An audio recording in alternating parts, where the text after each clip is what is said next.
The Russians are just natural aggressors. And you should understand that what you're really saying about the Germans is remarkably similar to what many in the West are saying about the Russians.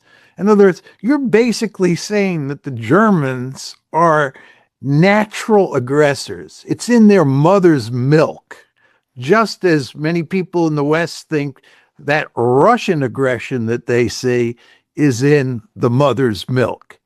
And I think the argument that the Russians are naturally aggressors, that it's hardwired into Russian civilization, is nonsense. And it can't explain the Ukraine war. And I think the same thing is true with regard to the argument you're making about Germany. You're absolutely correct in your description of Germany during World War II as a country that had an eliminationist mentality. I have no doubt that you and I would agree completely on what happened in that war.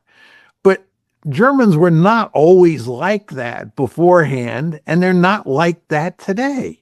You're not talking about the Germany of 1933 to 1945 today.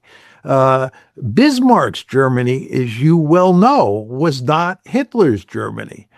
And I just would say, with all due respect, I think you run a real danger of portraying the Germans in the most negative light as a sort of congenital aggressors.